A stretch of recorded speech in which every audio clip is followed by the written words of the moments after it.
അപ്പോഴാണ് ഇവിടെ തേങ്ങ അരച്ചത് കണ്ടത്. ഒരു ചാറിന് വേണ്ടിട്ട് അരക്കാൻ വെച്ച തേങ്ങ, എന്നാലും തേങ്ങാപ്പാലും കൂടെ കൂട്ടുക. എന്നിട്ട് എങ്ങനെ ഉണ്ടാക്കാൻ മറ്റേ പുള്ളിക്കാൻ കൊണ്ട് കേട്ട സാധനം ഇതാണ് സാധനം.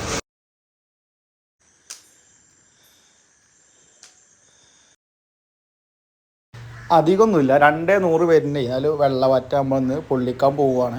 ഈ പൊള്ളിക്കൽ പ്രത്യേകത ഉണ്ട്. പെരിയിലെത്തിയിട്ട് അവിടെ എന്താണ് ഉള്ളത് ആ ഒരു മസാല വെച്ചുള്ള തട്ടിക്കൂട്ടാണ്. അപ്പോൾ പെരിക്ക് എത്തിയതിന് ശേഷം പൊടി മസാലയിൽ മഞ്ഞപ്പൊടി മാത്രം ഉപയോഗിച്ചിട്ടുള്ളൊരു പരിപാടിയാണ്. അപ്പോൾ എല്ലാവരും മുഴുവനായിട്ട് കാണാൻ ശ്രമിക്കുക. ഓക്കെ,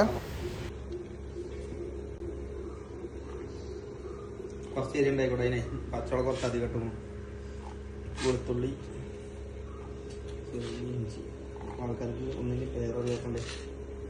വെളുത്തുള്ളി ഇഞ്ചി ആൾക്കാർക്ക് അറിയില്ല. പൊടിയായിട്ട് മഞ്ഞപ്പൊടി മാത്രം. സുറുക്ക കാണണ്ടായിരുന്നില്ല. അപ്പൊ ഇവിടെ നെല്ലിക്ക അച്ചാറിൽ ഉണ്ടായിരുന്ന സുറുക്ക അത് രസം പറഞ്ഞു. ഇതൊന്നും അരച്ചെടുക്കല്ലേ. ഓക്കെ, മറവി കൂടുതലാകൊണ്ട് ഇപ്പിടാൻ പറഞ്ഞു. ഞാൻ കൂടി ഇട്ടേനാ. നീ കമ്മിൻ്റെ ലാസ്റ്റ് ഇടാം. അപ്പോഴാണ് ഇവിടെ തേങ്ങ അരച്ചത് കണ്ടത്. ഒരു ചാറിന് വേണ്ടിട്ട് അരക്കാൻ വെച്ച തേങ്ങ, എന്നാലും തേങ്ങാപ്പാലും കൂടെ കൂട്ടുക. എന്നിട്ട് എങ്ങനെ ഉണ്ടാക്കാൻ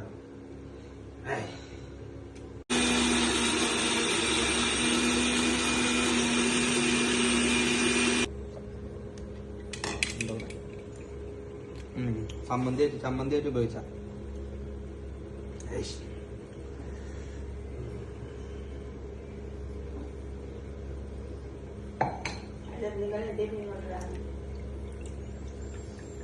ഇന്നത്തേക്കില്ല മീൻ തന്നെയാണ് ഇത്.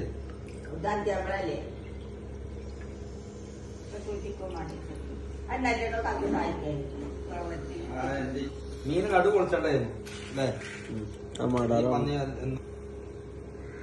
മസാല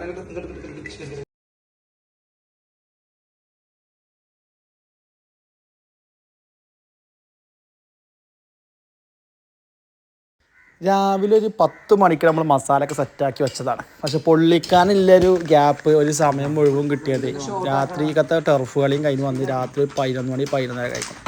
ഉറങ്ങി കിടന്ന 2 ചെറുക്ക് കമ്പനിക്കാരെയും വിളിച്ച് നീപ്പിച്ചിട്ട് കരി കത്തിച്ച് മീൻ പൊള്ളിക്കാനുള്ള സമയം ഒരു 12 മണി ആയിക്കോളും. രാത്രി പൊള്ളിച്ചിട്ട് മീനിങ്ങനെ നല്ല ടൈം എടുത്തിട്ടാണ് കരിയൊക്കെ ഒന്ന് കത്തി കിട്ടിയത്.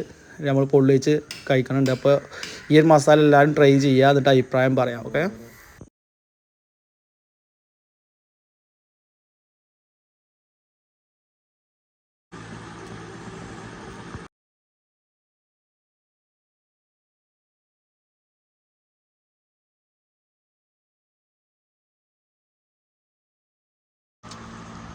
എന്താ മസാല അങ്ങനെ പച്ചേക്കാം.